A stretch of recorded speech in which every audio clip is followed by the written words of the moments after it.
से इस वक्त देश और दुनिया की जो स्थिति आप सबके सामने है, आप सब युवा हैं,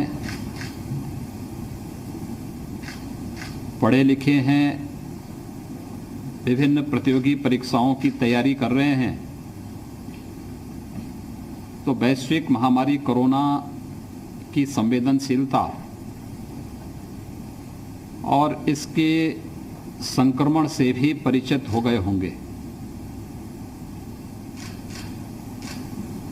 एक बात जो हमें देखनी है कि वह कि ये जो बीमारी है, ये महामारी है, यह किसी का चेहरा नहीं देखती, ये किसी का जाति, किसी का मत या किसी का मजहब भी नहीं देखती। जहां पे सावधानी हटी, वह व्यक्ति इसके संक्रमण की चपेट में आ गया। व्यक्ति ने, समाज ने, देश ने जहां कहीं भी थोड़ी भी लापरवाही बरती, वहां पर संक्रमण उतनी तेजी के साथ ही फैला है। दुनिया के आंकड़े हम सब के सामने हैं। 200 से ज़्यादा देश वर्तमान में कोरोना संक्रमण के चपेट में हैं और उसमें भी दुनिया की वे बड़ी ताकतें जो अपने आप को सर्वशक्तिमान मानते थे, उनकी स्थिति क्या है। खासतौर पर अगर आप अमेरिका को देखेंगे तो अमेरिका में 10 लाख से अधिक लोग कोरोना के संक्रमण के चपेट में आए हैं। 56,000 से अधिक मौतें अब तक अमेरिका में हो चुकी हैं। स्पेन में 2.25 लाख से ज़्यादा लोग इसके संक्रमण की चपेट में आए हैं और 23,000 से अधिक मौतें वहाँ हो चुकी हैं। इटली में लगभग 2 लाख लोग इसके संक्रमण की चपेट में आए हैं और लगभग 27,000 के आसपास वहाँ पे मौतें अब तक हो चुकी हैं। ऐसे ही फ्रांस की स्थिति है, जर्मनी है, यूके है, टर्की है, ईरान है, यानी दुनिया के वे सभी देश जो अपने आप को महाशक्ति कहते थे, इस महामारी के सामने पूरी तरह किस प्रकार की मुद्रा में हैं, ये हम सब जान सकते हैं। और उन स्थितियों में अगर हम भारत के अंदर 135 करोड़ की आबादी के बारे में जब सोचते हैं तो मैं सबसे पहले धन्यवाद दूंगा देश के यशस्वी प्रधानमंत्री आदरणीय नरेंद्र मोदी जी को, जिन्होंने समय रहते देश के 135 करोड़ आबादी के उत्तम स्वास्थ्य और बेहतर भविष्य के लिए समय से कदम उठाए और समय पर कदम उठाने का ही कार्रवाई थी। आपने देखा होगा देश में मार्च प्रथम सप्ताह में ही अलर्ट जारी हो गया था। इसके बाद होली के सभी कार्यक्रम स्थगित कर दिए गए थे। लगातार लोगों से उसी समय सतर्कता बरतने की अपीलें जारी होने लग गई थीं और अंततः 22 मार्च को जनता कर्फ्यू और फिर 25 मार्च से लगातार देश के अंदर लॉकडाउन की कार्रवाई, ये आप सबके सामने है और इसके कारण देश के अंदर काफ़ी बड़ी मात्रा में कोरोना के संक्रमण को फैलने से बचाने में मदद मिली है। हम सबको इस कार्रवाई के साथ देखना चाहिए कि समय से उठाए गए कदम का परिणाम है कि भारत उस संक्रमण से आने से बचा है जिसकी चपेट में दुनिया के तमाम बड़े देश आज हैं और जहां पे भारी पैमाने पर मौतें हुई हैं या हो रही हैं। इसलिए प्रत्येक भारतवासी का दायित्व बनता है कि ये लड़ाई, कोरोना के खिलाफ लड़ाई एक व्यक्ति की नहीं है, ये पूरे देश की लड़ाई है और देश की लड़ाई आदरणीय प्रधानमंत्री जी के नेतृत्व में 135 करोड़ लोगों को हर एक उन संकीर्णताओं से ऊपर उठ कर के इस लड़ाई को आगे बढ़ाने की कार्रवाई करनी चाहिए। और इसी दृष्टि से मैंने आवश्यक समझा कि जो आवश्यक कदम हो सकते थे उत्तर प्रदेश की दृष्टि से भी हम लोगों ने सभी कार्यक्रम उत्तर प्रदेश के अंदर भी लागू किए।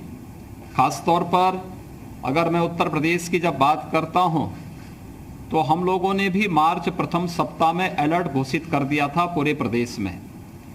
और पूरे प्रदेश में अलर्ट घोषित होने के बाद हम लोगों ने होली मिलन के सभी कार्यक्रम स्थगित कर दिए थे, चाहे वह लखनऊ में आयोजित होने वाले किसी भी प्रकार के शासकीय समारोह हों या होली मिलन के कार्यक्रम हों या फिर गोरखपुर के या अन्य कार्यक्रमों में मुझे होली मिलन से जुड़े हुए या होलिका उत्सव से जुड़े हुए जिन कार्यक्रमों में सहभागी बनना पड़ता था, इस बार व्यापक जनहित में उन सभी कार्यक्रमों से मैंने अपने आप को अलग किया, जनता से अपील की।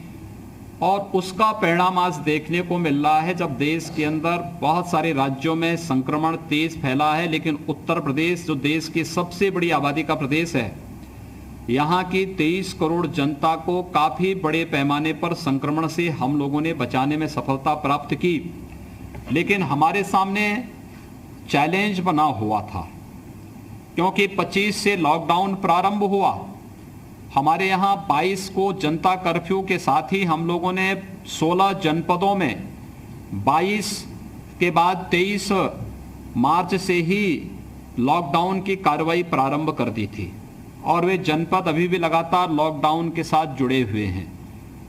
और मैं मानता हूं तात्कालिक परेशानी लोगों को है, लेकिन हमें एक बेहतर और उत्तम स्वास्थ्य के लिए और एक बेहतर भविष्य के लिए हमारे लिए आवश्यक है कि आज की इस परेशानी को हम तात्कालिक दृष्टि से स्वीकारें और इसमें शासन प्रशासन के साथ सहभागी बनकर के इसमें अपना योगदान दें।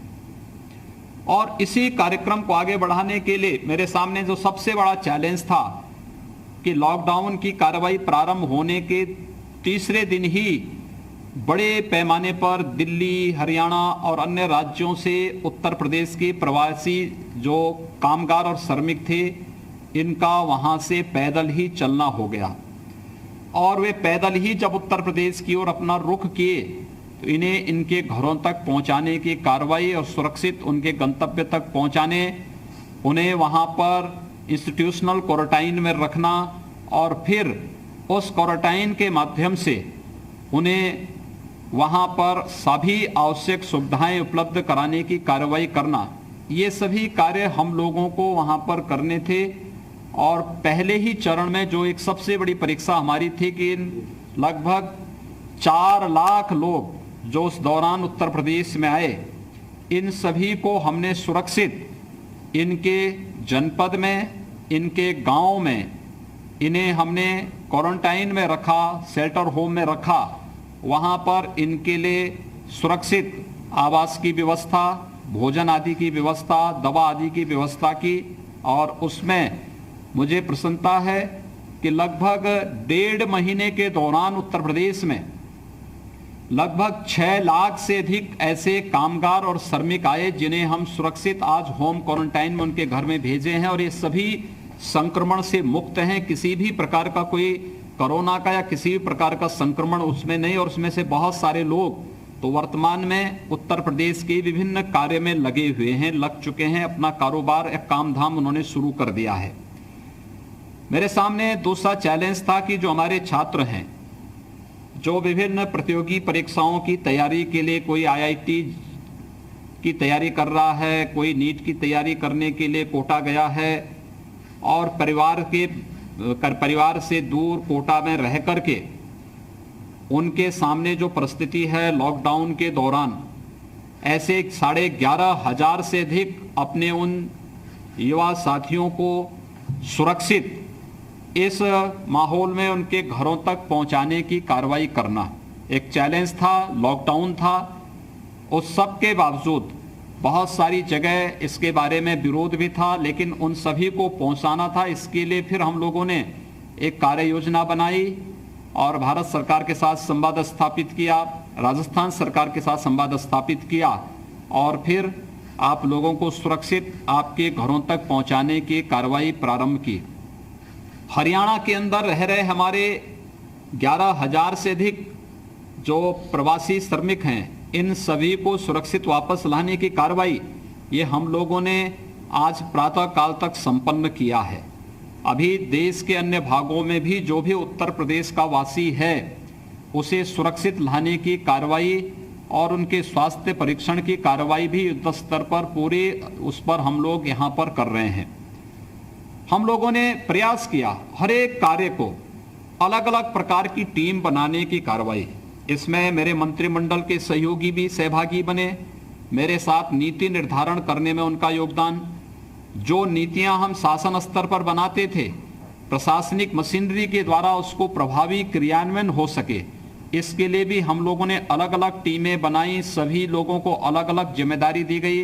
प्रतिदिन मैं स्वयं इसका रिव्यू करता हूं, उनके साथ संवाद बनाता हूं, उनके साथ बैठकें करता हूं, उस पर कार्रवाई करवाता हूं, उसको तेजी के साथ आगे बढ़ाता हूं। ये सभी कार्य इसी स्तर पर आगे बढ़ते हुए दिखाई दिए और आज उसी का परिणाम है कि उत्तर प्रदेश को हम लोग काफी हद तक अभी तक तो बचाने में सफल हैं। आगे भी आप सबका सहयोग हम इस मामले में चाहते हैं और इसलिए चाहते हैं क्योंकि आपकी सुरक्षित वापसी एक सक्सेसफुल स्टोरी है हम लोगों के लिए, आपके परिवार के लिए, समाज के लिए, कि कैसे व्यक्ति विपरीत परिस्थितियों में धैर्य अगर न खोएं और शासन प्रशासन के आवश्यक निर्देशों और गाइडलाइन का पालन करें तो सुरक्षित उसे वापस उसके गंतव्य तक पहुंचाने में मदद मिल सकती है। और मुझे लगता है कि आपके द्वारा इस समय जो शासन प्रशासन ने आपको आवश्यक निर्देश दिए हैं, अगर आप इसका पालन करते हैं तो मुझे लगता है कि ये हमारी एक बड़ी उपलब्धि होगी और 23 करोड़ जनता के लिए भी और देश की 135 करोड़ की आबादी के लिए भी ये हम लोगों का एक बेहतर पहल होगी। हम इस मामले में ये मान सकते हैं कि हमारा भी एक कंट्रीब्यूशन होगा कोरोना के संक्रमण को बचाने के लिए। जो मैंने आपसे कहा कि दुनिया के अंदर संक्रमण की स्थिति बहुत खतरनाक दौर में पहुंच चुकी है, भारत उससे बचा है और उत्तर प्रदेश उसमें और भी सुरक्षित अपने आप को अभी तक अनुभव कर रहा है। लेकिन आगे भी हमें सतर्क रहना होगा और उसी सतर्कता के लिए आज मैं आप सबसे बातचीत करने के लिए आया हूं कि मैं प्रत्यक्ष नहीं लेकिन इस हम लोग वीडियो जूम के माध्यम से आपके साथ एक संवाद बना सकें, इसके लिए आज मैं स्वयं भी यहां पर आपसे संवाद बनाने के लिए आया हूं कि वर्तमान में हमारे कुछ दायित्व हैं और उस दायित्व को ध्यान में रख करके देखिए, प्रधानमंत्री जी ने एक बात कही कि जान है तो जहान है। आज सबसे पहले स्वयं सुरक्षित रहते हुए और फिर अन्यों को सुरक्षित रहने की प्रेरणा देने के लिए हम लोग इसके बारे में उस जागरूकता के पाठ बन सकते हैं। आपका जो पाठ्यक्रम है, इस पाठ्यक्रम की दृष्टि से आप घर में बैठ करके इस पाठ्यक्रम को पूरा कर सकते हैं। हम लोगों ने ऑनलाइन पाठ्यक्रम की व्यवस्था को भी आगे बढ़ाने का कार्य किया है और आगे भी हम आपके बारे में सोच रहे हैं कि एक विस्तृत कार्य योजना इसके बारे में भी बनाई जाए कि उत्तर प्रदेश का हमारा युवा, उत्तर प्रदेश का हमारा छात्र अपनी प्रतियोगी परीक्षाओं को उत्तर प्रदेश के अंदर ही पूरा कर सकें। इस दृष्टि से अलग अलग जनपदों में कैसी कार्य योजना बननी चाहिए, इसके लिए भी यहाँ पर अलग अलग स्तर पर कार्य योजनाएं बनाई जा रही हैं, उसको बढ़ाया जा रहा है। हमने कल और आज में प्रयागराज में हमारे बहुत बड़ी संख्या में छात्र थे, लगभग 10,000 से अधिक छात्र थे जो उत्तर प्रदेश के अलग अलग जनपदों से जुड़े हुए थे। उन सभी लोगों को भी हम लोगों ने, वे भी पिछले कई महीनों से प्रयागराज में थे, उन्हें भी सुरक्षित उनके घरों तक पहुंचाने के लिए हम लोगों ने कार्रवाई की और आज सुरक्षित उनके घरों तक पहुंचाने की कार्रवाई हो रही। वे सभी भी किसी न किसी प्रतियोगी परीक्षाओं के लिए प्रयागराज में रह करके तैयारियां करते हैं, लेकिन उनकी भी सामने भी परेशानी थी और ये प्रश्न उठता था कि वे कोटा से आपने छात्रों को भेजा है तो प्रयागराज के छात्रों को भी भेजा जाना चाहिए। तो मैंने इसी पर कार्रवाई प्रारंभ की, उन्हें भी सुरक्षित स्वास्थ्य परीक्षण करने के बाद उन्हें उनके गंतव्य तक पहुंचाने की कार्रवाई हम लोगों की कल से प्रारंभ हो चुकी है और मेरा अनुमान है कि कल तक हम ये कार्य भी पूरा कर चुके होंगे। ये एक कार्रवाई शासन स्तर पर निरंतर की जा रही है, लेकिन ये केवल एक सरकारी कार्रवाई मात्र नहीं है। हम सब का भी दायित्व बनता है कि आपदा के इस समय में हम भी एक कोरोना वॉरियर बन करके और इस लड़ाई का एक हिस्सा बने, और उसमें सबसे पहली बात तो हम स्वयं सुरक्षित रहें, अपने परिवार के सभी सदस्यों को सुरक्षित रखें। और फिर आज के समय में सोशल मीडिया एक बहुत बड़ा हथियार बन चुका है। इस प्लेटफॉर्म का उपयोग करते हुए लोगों से अपील कर सकते हैं। एक तो मैं आप सबसे कहूंगा कि कोरोना के संक्रमण से बचने के लिए भारत सरकार ने आरोग्य सेतु बनाया है। आरोग्य सेतु को डाउनलोड करने की कार्रवाई अपने अपने स्मार्टफोन पर आरोग्य सेतु को डाउनलोड हर एक छात्र करें, हर एक नागरिक करें, और ये आपको न केवल आज इसके बारे में सावधानी देगा बल्कि भविष्य में भी अगर कहीं कभी कोई ऐसा कोरोना पॉजिटिव आपके नजदीक तक आ गया तो तुरंत आपको अलर्ट देगा। इसलिए इसके बारे में एक सतर्कता हम स्वयं भी बरत लें कि आरोग्य सेतु को हर एक स्मार्टफोन पर, हर एक छात्र के पास, हर एक परिवार के पास, हर एक नागरिक के पास हम इसको डाउनलोड करने की कार्रवाई कर लें। दूसरा, इस बात को ध्यान में दें कि जब हम परिवार में भी रहें तो सोशल डिस्टेंसिंग का पालन करें। और मैं कहूंगा कि कोटा से आए हुए जितने भी हमारे युवा साथी हैं, ये कम से कम प्रयास करें कि कोटा से जब ये आए हैं तो उसके बाद 14 दिनों तक अलग एकांत में अलग रह सकें, जैसे आप होम क्वारंटाइन कह सकते हैं, तो अच्छा होगा उनके स्वास्थ्य के लिए भी, उनके परिवार के स्वास्थ्य के लिए भी। अभी मिले जुले बहुत कम लोगों से, और 14 दिनों तक इन चीजों को एक बार ध्यान दें। अगर कहीं कोई दिक्कत होती है तो आप सीएम हेल्पलाइन पे 1076 पर आप फोन कर सकते हैं, या 1070 पर आप कॉल कर सकते हैं कि मुझे ये परेशानी हो रही है, या लोकल एडमिनिस्ट्रेशन को भी आप अवगत करा सकते हैं कि मुझे ये परेशानी है, मेरे पर इस प्रकार के कोई सिम्टम दिखाई दे रहे हैं, मैं इसमें जांच कराना चाहता हूं। तत्काल उसमें आपको आवश्यक सहायता प्राप्त होगी। लेकिन ये सतर्कता पहले हमें, अगर हम परिवार के सदस्यों से मिलते भी हैं, सामने आमने सामने बातचीत करने के लिए बैठना पड़ता है परिवार में, तो प्रयास होना चाहिए कि एक सोशल डिस्टेंसिंग बनी रहे, जिसके लिए प्रधानमंत्री जी ने कहा 2 गज की दूरी, कम से कम 1.5 से 2 मीटर की दूरी पर लोग बैठे, इतनी दूरी बनी रहे।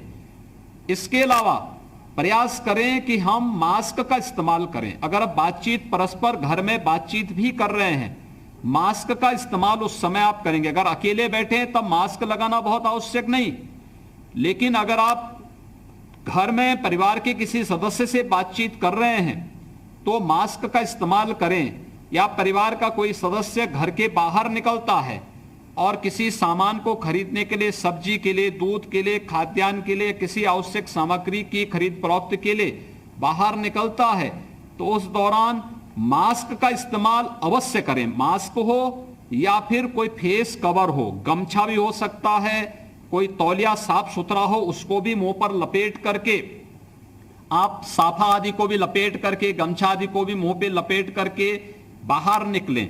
क्योंकि ये पश्चिमी यूरोप की बात कर रहा हूं मैं, जो अपने को बहुत विकसित मानते हैं।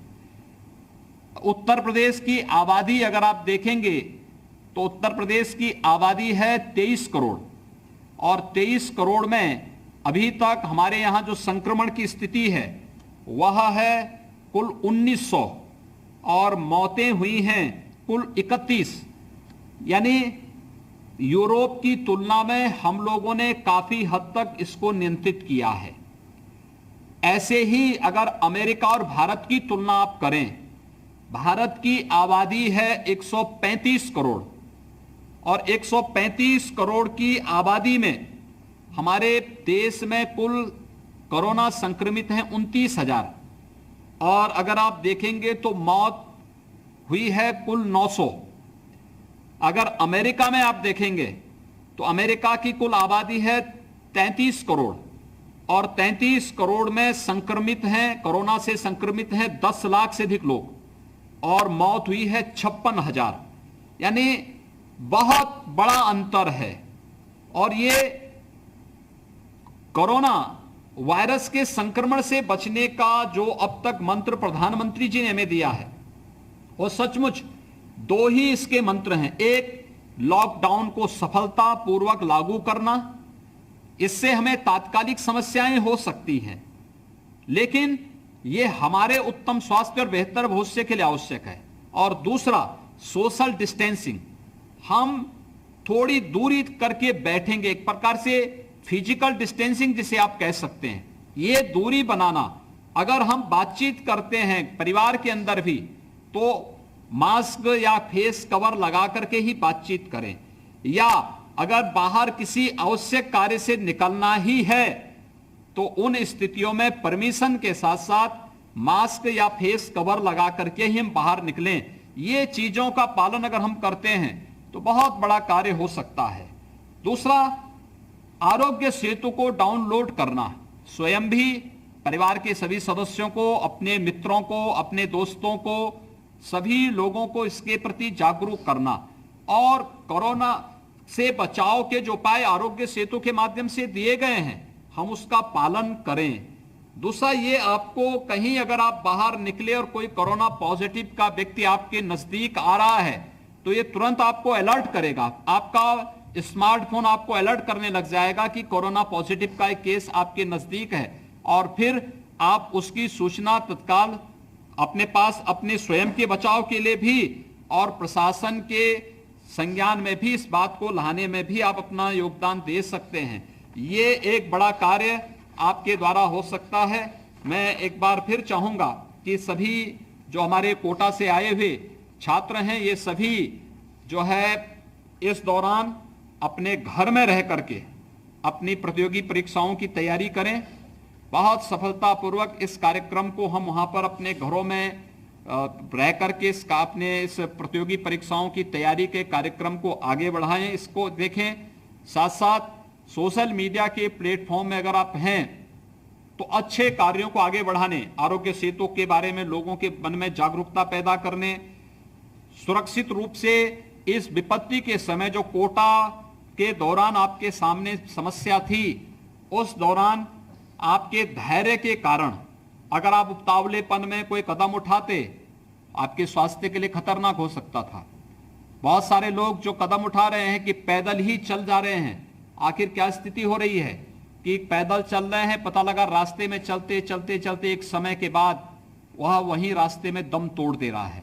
यह स्थिति स्वास्थ्य के लिए खतरनाक है और इस प्रकार की कोई भी कदम नहीं उठाना चाहिए। एक कदम जो भी उठाए गए हैं ये सब जनता के उत्तम स्वास्थ्य के लिए उठाए गए हैं, उनके सुरक्षित भविष्य के लिए उठाए गए हैं। इसलिए इसमें कहीं भी हमें इस विपत्ति के समय में पूरे धैर्य के साथ, स्थिर चित्त के साथ हमें शासन के कार्य में अपनी सहभागी बनाने की कार्यवाही के साथ अपने आप को जोड़ना चाहिए। ये मुझे आप सबसे अपील करनी थी। मुझे विश्वास है कि आपका इस दौरान जो लॉकडाउन के दौरान जो ये कार्रवाई हमारी चली है, याद रखना कोरोना के खिलाफ लड़ाई एक दिन की लड़ाई नहीं है और ये केवल लॉकडाउन तक ही 3 मई तक ही सीमित नहीं रहेगी।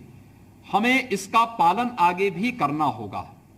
जब तक कोरोना के खिलाफ कोई एक ठोस उपचार का कोई की स्टेज पर देश और दुनिया नहीं पहुंचता है, क्योंकि संक्रमण है, एक दूसरे के संपर्क में आने से फैलता है।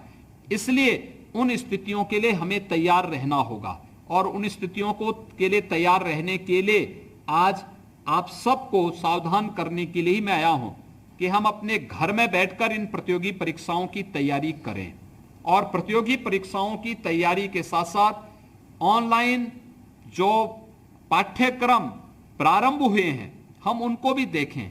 सरकार का प्रयास है, केंद्र सरकार, प्रदेश सरकार का प्रयास है, इसमें और बेहतर किया जा सके, आने वाले समय के लिए हम और बेहतर कर सकें। हमारा प्रयास होगा कि हर एक जनपद में प्रतियोगी परीक्षाओं की तैयारी के लिए हम लोग वहां पर कुछ अच्छे सेंटर स्थापित कर सकें। उत्तर प्रदेश के युवाओं को उत्तर प्रदेश के बाहर जाने की नौबत ही ना आने पाए, इस प्रकार की स्थिति बनाने की तैयारी हो रही है। लेकिन अभी चूंकि लॉकडाउन और संक्रमण को कंट्रोल करना, उसकी कोरोना की चेन को तोड़ना है, इस पर अभी हम लोग पूरा फोकस कर रहे हैं, लेकिन हम फेज वाइज सभी कार्यक्रमों को आगे बढ़ाएंगे। और इसमें मैं चाहूंगा आप सभी लोग सरकार के इस कार्यक्रम के साथ, केंद्र और प्रदेश सरकार के इन कार्यक्रमों के साथ जुड़ करके वहां पर आम जन में अपने टेलीफोन के माध्यम से, सोशल मीडिया प्लेटफॉर्म के माध्यम से व्यापक जागरूकता के इस कार्यक्रम के साथ जुड़ेंगे। ये मुझे आप सबसे अपील करनी थी। मुझे विश्वास है कि आप सब लोग इस बारे में कार्य करेंगे। मेरे साथ कुछ छात्र जुड़े होंगे और मैं चाहूंगा कि इनमें से कुछ छात्र अगर मुझे अपने अनुभव के बारे में या कोई जानकारी लेना चाहेंगे। मैं सबसे तो बात नहीं कर पाऊंगा क्योंकि 11,000 से अधिक की संख्या है और 11,000 से अधिक की संख्या के साथ बातचीत करना बहुत कठिन होगा। उतना समय ना आपके पास होगा ना मेरे पास ही हो पाएगा, क्योंकि और भी कार्य हैं। इसलिए कुछ 8-10 छात्र छात्राओं से मैं बातचीत करने का प्रयास करूंगा कि वे मुझे इसके बारे में अगर उनका कोई अनुभव है या उनके द्वारा किसी बारे में कोई जानकारी लेनी हो तो वह मुझे बता देंगे। तो मैं प्रयास करूंगा कि हमारी सरकार उस संबंध में कोई कदम उठा पाएगी और प्रयास करेंगे कि उसका समाधान भी हम लोग एक समय सीमा के अंदर करेंगे। इसमें कुछ मेरे पास जो आई हैं, एक तो यहाँ से आई है वाराणसी से निधि, वाराणसी से। हाँ निधि बताओ। हाँ बोलिए। सर सबसे पहले तो सर मैं आपको बहुत बहुत धन्यवाद करना चाहती हूँ, क्योंकि सर वहाँ पे हमें बहुत ज़्यादा परेशानियाँ हो रही थी। हमें बहुत ज़्यादा परेशानियाँ हो रही थी सर, क्योंकि वहाँ पे हमारी पढ़ाई में काफ़ी प्रॉब्लम आ रहा था।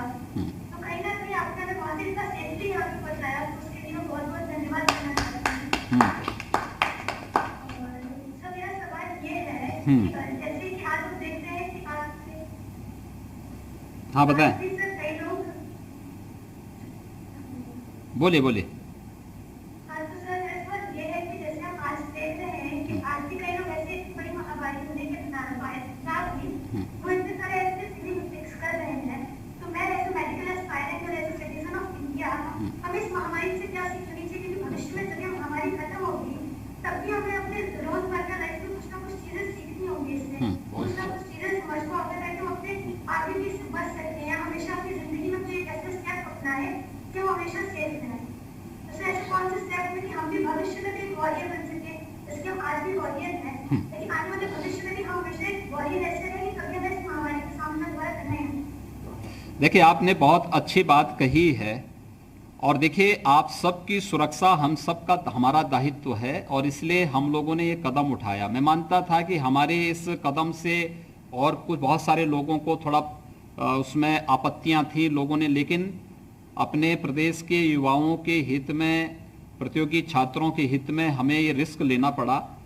लेकिन जो बात आपने कही है, देखिए इसमें हम लोग इसी बात को कह रहे हैं कि आज ये कोरोना वायरस का जो संक्रमण है ये तात्कालिक रूप से भी समाप्त होने वाला नहीं, इसके चेन को हमें तोड़ना पड़ेगा और इसके लिए अलग अलग स्तर पर सरकार के स्तर पर इस प्रकार के शोध को बढ़ावा देने की कार्रवाई हो रही है कि हम वैक्सीन बना लें, इसको रोक सकें।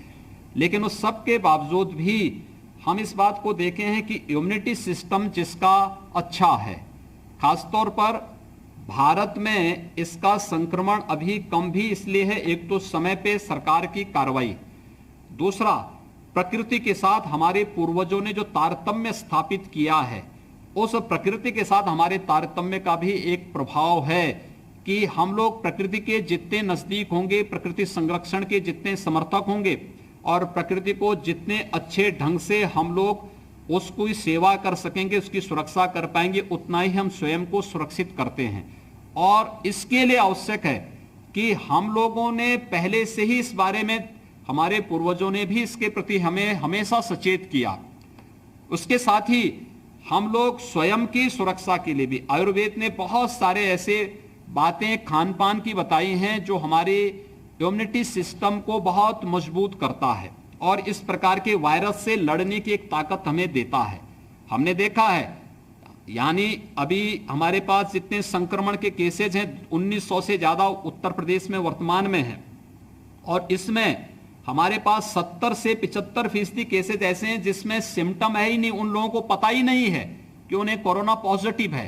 यद्यपि वो हमारे क्वारंटाइन सेंटर में है, हमने उन्हें कोविड हॉस्पिटल में उनको रखा हुआ है जिससे संक्रमण फैले ना, लेकिन हमारी जो टेस्टिंग की जो कार्रवाई थी उसके कारण वे चिन्हित हुए कि इन लोगों में कोरोना पॉजिटिव है, अगर ये फील्ड में कहीं घूमेंगे तो हो सकता है ये संक्रमण फैल सकता है। लेकिन इम्यूनिटी सिस्टम उनका इतना मजबूत है कि उनको पता ही नहीं है कि उनके पास भी कोरोना पॉजिटिव का संक्रमण उन तक पहुंच चुका है और वे बहुत आसानी से ठीक भी हो जाएंगे, कहीं कोई समस्या उनके सामने नहीं है। दुनिया में जहां भी लोगों ने आधुनिक जीवन पद्धति को अपनाया है वहां पर जैसे फास्ट फूड की जो व्यवस्था है जिसको हमेशा हानिकारक बताया गया है, ये आज उन लोगों के लिए खतरनाक साबित हो रहा है और मुझे लगता है कि ये हमें वास्तव में भारतीय पद्धति की ओर आने के लिए भी एक अवसर देता है कि हम इसका पालन करें। लेकिन एक चैलेंज हमारे सामने है। अभी आप देखेंगे हम लोगों ने, मैंने आपको जो पहले भी बताया था कि 6 लाख लोगों को हम लोग पहले चरण में, फिर 11,000 से अधिक छात्र छात्राओं को कोटा से 11 से 12,000 जो प्रवासी श्रमिक हरियाणा में थे उन लोगों को, आज 10 से 11,000 जो छात्र प्रतियोगी परीक्षाओं की तैयारी प्रयागराज में कर रहे थे, इनको सुरक्षित उनके घरों तक पहुंचाने की कार्रवाई हम लोग कर रहे हैं। लेकिन जो लोग प्रवासी कामगार और श्रमिक हैं, इनकी आजीविका के लिए कुछ हमें करना चाहिए और इस पर कार्रवाई हमारी निरंतर चल रही है और इसके लिए हम लोगों ने स्वयं भी अपने एक बहुत सीनियर आईएएस अधिकारी की अध्यक्षता में एक कमेटी बना करके कि कैसे हम इन आने वाले सभी कामगारों के लिए, सभी प्रवासी श्रमिकों के लिए, इनको हम कैसे यहां पर इनके हाथों को कार्य दे सकें, इस पर सरकार कार्य कर रही है और मुझे प्रसन्नता है कि बहुत तेजी के साथ इस कार्य को भी हम लोगों ने लागू कर दिया है। किसी को हम अपने एमएसएमई जो हमारे छोटे छोटे उद्यम हैं उसमें हम इनको कहीं लगा रहे हैं, वहीं पर उनके काम धंधों को आगे बढ़ाने की कार्रवाई को कर रहे हैं। कहीं पर हम लोगों ने मनरेगा के कार्यों के साथ इनको जोड़ा है, कहीं पर महिला स्वयंसेवी समूह के माध्यम से मास्क बनाने का कार्य है, अचार बनाने का कार्य है, धूप और अगरबत्ती बनाने का कार्य है, इत्र बनाने का कार्य है। इन सभी कार्यों को आगे बढ़ाने, कहीं दुग्ध समितियों को पुनर्जीवित करते हुए उनके माध्यम से लोगों को उनकी आजीविका के साथ जोड़ने की कार्रवाई प्रारंभ की है। इसके साथ ही हम लोग एक बार इसकी चेन को तोड़ने में सफल होंगे तो चेन को टूटने के साथ ही हम लोग रेड जोन, ऑरेंज जोन और ग्रीन जोन के रूप में हम पूरे प्रदेश के अलग अलग क्षेत्रों को हम तय कर लेंगे और फिर रेड जोन को छोड़ करके शेष येलो जोन में किन लोगों को हम कितनी छूट देंगे, ग्रीन जोन में कितनी छूट देंगे, इस कार्य को हम आगे बढ़ाएंगे। आज हमारी पहली प्राथमिकता होनी चाहिए कि किसी भी प्रकार से यह संक्रमण कम्युनिटी संक्रमण न बनने पाए, सोसाइटी के बीच में न जाने पाए और लार्ज स्केल में सोसाइटी को अपनी चपेट में न लाने पाए। मुझे लगता है कि अगर हम लोग इसमें सफल हो गए तो बहुत बड़ी सफलता प्राप्त हो जाएगी और हम मानवता का बहुत बड़ा कल्याण का मार्ग प्रशस्त कर पाएंगे। आप सुरक्षित आए हैं घर में, अपने परिवार के सदस्यों के साथ में आप सुरक्षित हैं, अपनी प्रतियोगी परीक्षाओं की तैयारी करें, ये हमारी शुभकामनाएं हैं और विश्वास करूंगा कि आप अपने माता पिता के उन सभी सपनों को साकार करेंगे। गोरखपुर।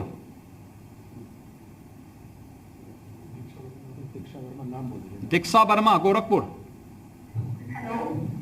दीक्षा। हेलो, हाँ सर, सबसे पहले तो नमस्ते। हाँ हाँ बोलो। और दूसरा बहुत बहुत थैंक यू कि मतलब वहाँ पे यूपी में मेरे और भी फ्रेंड्स हैं दूसरे राज्यों के, हाँ अभी तक वहाँ पे फंसे हुए हैं लेकिन ऐसी कोई कार्यवाही हुई नहीं। लेकिन कितना ज्यादा दिक्कत हुआ था, लेकिन उनकी परेशानी थी। मेरा ऐसा कदम उठाया कि हम लोग को घर पे पहुँचा दिए, उसके लिए सच में बहुत ज्यादा थैंक यू। और वैसे तो नीट एस्पिरेंट हो या फिर कोई भी कॉम्पिटिटिव एग्जाम हो, हर बच्चे को पढ़ाई के साथ मोटिवेशन की भी बहुत ज्यादा जरूरत होती है और सभी टाइम आपके पास मोटिवेशन तो कोई है नहीं। तो सुबह से कोई इतना कहाँ से इतना एनर्जी आती है आपके पास काम करने के लिए, दूसरे के बारे में सोचने के लिए, इतना संवेदनशील फैसला लेने के लिए, विचार जाने की कैसे आया आपके मन में? आप अपने घर में पहुंच चुके हैं ना? परिवार के लोगों के साथ में है ना इस समय? आगे की तैयारी कर रही हैं? बिल्कुल। ठीक है, लेकिन आपने अभी तक किराया नहीं दिया है हमारा।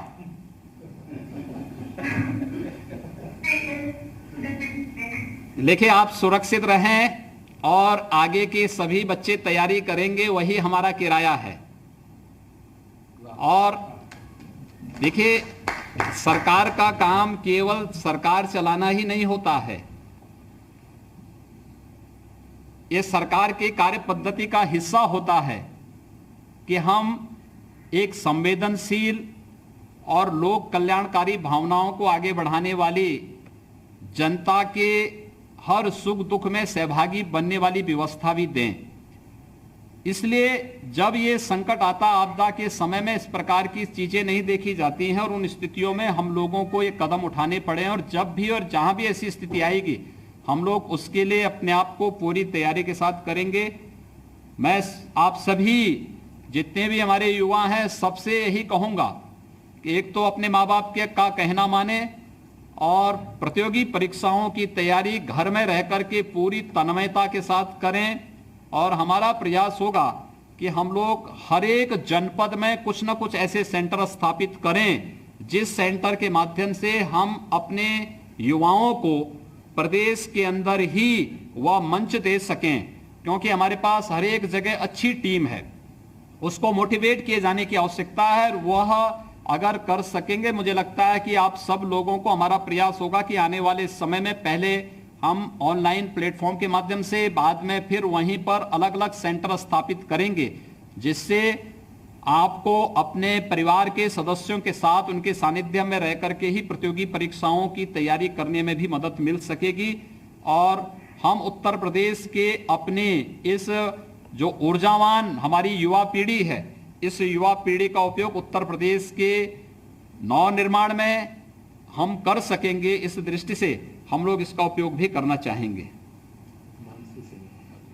हाँ, मुरादाबाद हम चलते हैं। मुरादाबाद में मानसी हैं। हेलो, नमस्ते सर। सर, पहले तो मैं आपको बहुत बहुत धन्यवाद करती हूँ कि आपकी मदद से हम लोग कर रहे हैं। हम वहाँ पे बहुत ज्यादा परेशान थे, हमारी पढ़ाई भी नहीं हो रही थी। अब ठीक है ना आप? हाँ सर, अब ठीक है। आप खुश हैं? आपके माताजी पिताजी सब ठीक हैं? जी सर, सब ठीक है। सभी लोग खुश हैं? हाँ जी सर, सब खुश हैं। तो पढ़ाई हो रही है घर में कि अब केवल आकर के सो रहे हैं? नहीं सर, पढ़ाई भी चल रही है। पढ़ाई मेहनत से कर रहे हैं ना? जी सर। हाँ, मेहनत से पढ़ाई करो। और घर में रह करके होम क्वारंटाइन में है, ऐसा तो नहीं कि घर में सब लोग बैठ करके एक साथ जो है वो कर रहे हैं? नहीं सर, होम क्वारंटाइन भी है। हाँ, होम क्वारंटाइन में रहिए, आराम से उसका पालन करिए। कहीं कोई दिक्कत होगी तो आप यहाँ पर जो हम लोगों ने नंबर दिए हैं उसमें भी आप उसमें अपनी बात को रख सकते हैं। किसी प्रकार की कोई समस्या नहीं होगी, ठीक है? और मेरा क्वेश्चन आपसे ये है कि जैसे कि अभी जैसे अगर जब कोरोना का इफेक्ट खत्म हो जाएगा तो लॉकडाउन हट जाएगा, उसके बाद भी काफी टाइम तक मतलब ये सब रहेगा, थोड़ा आना जाना हो जाएगा। लेकिन कुछ जगहों पे अगर कोई भी इंसान रह जाता है पॉजिटिव, तो फिर उसके बाद क्या होगा? फिर भी मतलब तो केसेस तो फिर भी आएंगे ना। देखिए, अभी कोरोना पूरी तरह समाप्त नहीं हुआ है और कोरोना की चेन को तोड़ने के लिए ही ये लॉकडाउन है। दूसरा ये है कि हम लोगों ने उसकी 3 कैटेगरी हम लोग करने जा रहे हैं। एक, जहां पर कोरोना के पॉजिटिव केसेस अभी हैं, वहां पर हमारा प्रयास होगा कि वहां पर हम लोग उसको रेड जोन में रखते हुए हर हाल में उस क्षेत्र में हर प्रकार की गतिविधि को पूरी तरह हम लोग रोकेंगे। वहां पे हमारी जो कार्रवाई होगी, जो अब तक हम लोग कर रहे हैं, कि ऐसे क्षेत्रों में हम लोगों ने पूरी तरह उसको सील करते हुए वहां पर हम लोग केवल 3 प्रकार की गतिविधियों को, एक मेडिकल की टीम वहां जाएगी, दूसरा सैनिटाइजेशन की टीम जाएगी, तीसरा वहां पर डोर स्टेप डिलीवरी के माध्यम से ही हम आवश्यक वस्तुओं की आपूर्ति करेंगे। लेकिन जो कोरोना से मुक्त हो चुका है क्षेत्र, उसके बाहर का एक क्षेत्र भी है जहां पर कोई भी केसेस नहीं है, अब कोरोना से मुक्त हो चुका है, उसको ऑरेंज जोन में हम लोग लेंगे। वहां पे कुछ गतिविधियों को सावधानी के साथ आगे बढ़ाने की हम कार्रवाई करने जा रहे हैं।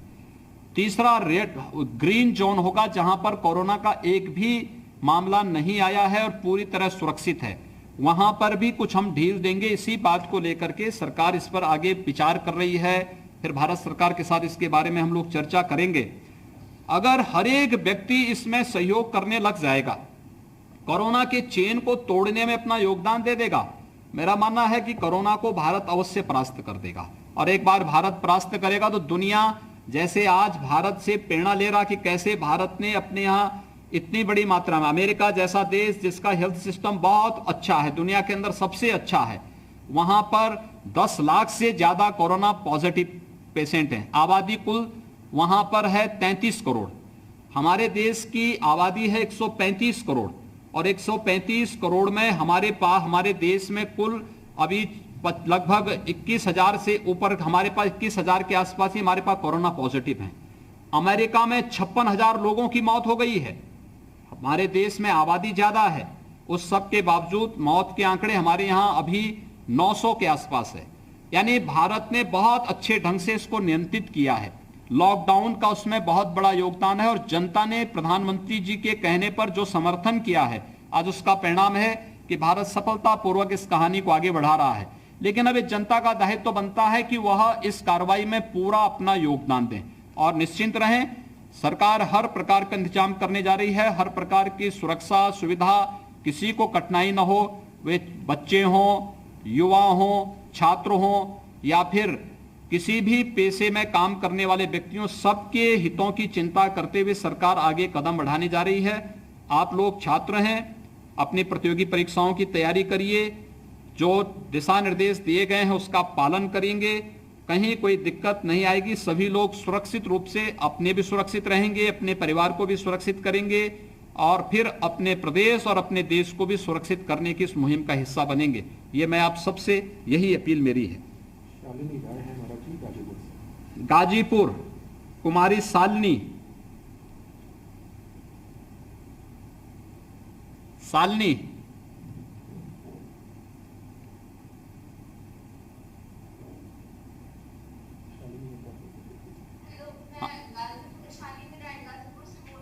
हाँ बोले जी। सर आपका बहुत बहुत धन्यवाद। तो आपने इतना अच्छा कदम उठाया है। वहाँ पे हम लोग बहुत दिक्कत में थे, हमें परेशानी हो रही थी, वहाँ पे पढ़ाई हो नहीं पा रही थी। हाँ, तो बहुत खुश है कि हम वापस आ गए ताकि अच्छे से पढ़ाई कर सकें और अपनी नीट के लिए तैयारी कर रही हूँ। ठीक है, बहुत अच्छा डिसीजन था आपका। तैयारी कर रही हैं ना, घर में आकर के तैयारी कर रही हैं? हाँ, घर में रह करके तैयारी करो अपने परिवार के सदस्यों के साथ में। परिवार के सभी लोग खुश हैं, कोई दिक्कत तो नहीं है? नहीं, सब खुश है, मम्मी पापा सब खुश हैं, सभी लोग खुश हैं, लेकिन घर में सोशल डिस्टेंसिंग बनाए रखिए और साथ साथ होम क्वारंटाइन में रहेंगे अभी 14 दिन तक आप लोग। हाँ, और इसका पालन करेंगे, हर एक उसका पालन करेंगे और पूरी तैयारी करिए। कहीं कोई समस्या आती है तो जो सरकार ने व्यवस्थाएं बनाई हैं उसका पालन करें आप लोग, ठीक है ना? और कोई दिक्कत? मेरा सवाल, हाँ बताइए। सर मेरा सवाल ये था कि लॉकडाउन शुरू हुए 25 मार्च को शुरू हुआ था। हाँ, तो करीब 1 महीना हो गया है। हाँ, अभी हमें और कितना दिन आगे लॉकडाउन में रहना पड़ सकता है, आप बता सकते हैं? देखिए, लॉकडाउन की कार्रवाई, कोरोना का जो संक्रमण, ये संक्रामक बीमारी है और ये एक दूसरे के संपर्क में आने से किसी को पता लगेगा नहीं कि अगला व्यक्ति संक्रमित है या नहीं है, लेकिन वो जो भी व्यक्ति उसके बगल से गुजरेगा, उससे मिलेगा, वह इसकी चपेट में आ सकता है।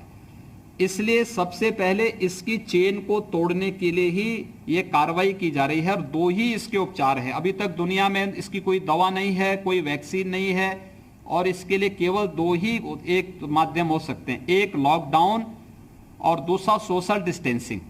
हर हाल में इसका पालन अगर हम लोग कर लेंगे तो बहुत जल्दी लॉकडाउन से हमें मुक्ति मिलेगी। लेकिन कार्रवाई सरकार ने प्रारंभ की है कुछ गतिविधियों को, क्योंकि प्रधानमंत्री जी ने पिछली बार भी जो बात कही थी कि पहले दिन जब उन्होंने वीसी की थी तब उन्होंने कहा था जान भी है, जान है तो जहान है। दूसरी बात उन्होंने कहा कि जान भी और जहान भी, यानी हमें अब कुछ आर्थिक गतिविधियों को, जो कोरोना से संक्रमित से मुक्त क्षेत्र हैं वहां पर कुछ गतिविधियों को प्रारंभ करेंगे, लेकिन सुरक्षित माहौल में, जिससे कहीं भी ये संक्रमण फैलने न पाए। आज उसी को आगे बढ़ाने के लिए कार्रवाई की जा रही है। हमारा प्रयास है कि 3 मई तक तो अभी ये लॉकडाउन है। लॉकडाउन के बारे में हमारा मंत्रिमंडल भी यहाँ विचार करने जा रहा है।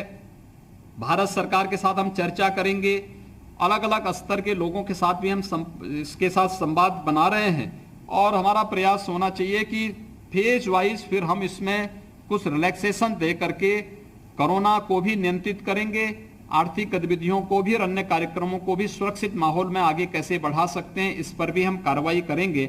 लेकिन फिलहाल आप लोग मेहनत करें, घर में बैठ करके सोशल डिस्टेंसिंग और होम क्वारंटाइन के लिए जो आप लोगों को आवश्यक दिशा निर्देश दिए गए हैं उसका पालन करें, सुरक्षित माहौल में रहते हुए अपनी प्रतियोगी परीक्षाओं की तैयारी करें। बातचीत करते समय परिवार के सदस्यों के साथ भी बातचीत अगर करना हो तो उस समय मास्क या गमछा जरूर लगाएं, क्योंकि ये सुरक्षा के लिए बहुत महत्वपूर्ण होगा।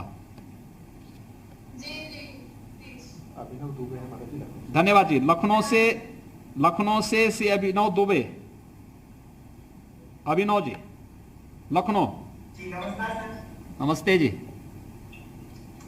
सर पहले तो आपका बहुत धन्यवाद। अपने घर में आप पहुंच गए हैं ना सुरक्षित? जी सर। परिवार के सदस्यों के समय परेशान तो नहीं कर रहे हैं?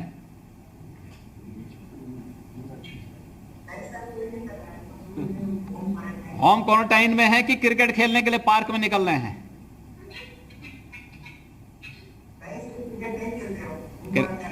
ठीक है, बहुत सुंदर। आप काय की तैयारी कर रहे हैं?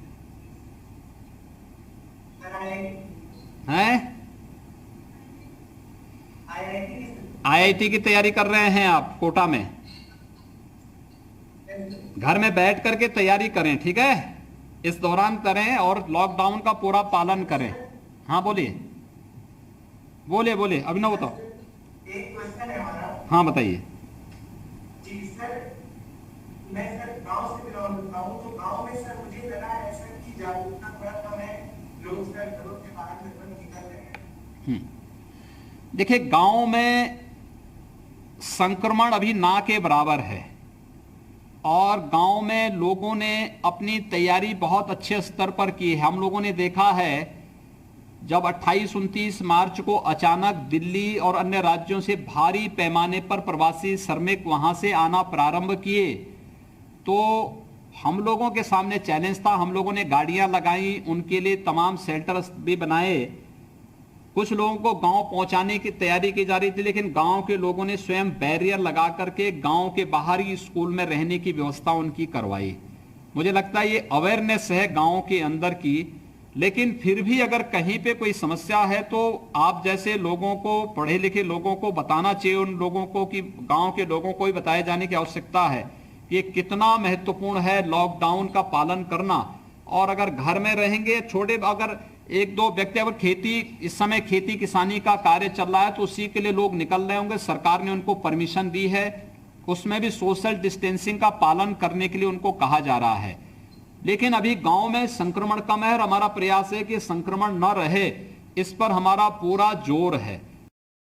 और मुझे लगता है कि हमें भी लोगों को इसके बारे में बताना चाहिए कि ये संक्रमण रोकने के लिए आवश्यक है कि हम लॉकडाउन के साथ साथ किसी भी प्रकार से सोशल डिस्टेंसिंग में किसी भी प्रकार का कोई भी खिलवाड़ न करने दें किसी को भी।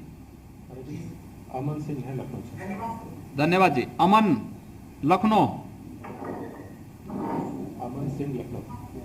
अमन सिंह लखनऊ। जी सर। हेलो। हाँ बोलिए, आपकी आवाज सुनाई दे रही। Good evening sir, Aman Singh बोल रहा हूँ लखनऊ से। हाँ बोलिए जी। सर थैंक यू, आपने हमारे बारे में इतना सोचा और हमें कोटा से हमारे घरों तक पहुंचा दिया। परिवार में आ गए आप, सुरक्षित है ना?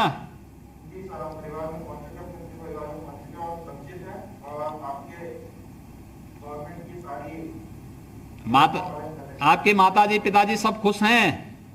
जी सर बहुत खुश है, उनके बहुत ज्यादा वो टेंशन में थे कि हम लोग वहाँ पे कैसे रह रहे नहीं वहाँ पे इससे बहुत ही पढ़ाई में भी मन नहीं लग रहा था, घर वाले के बारे में बार-बार ध्यान आ रहा था कि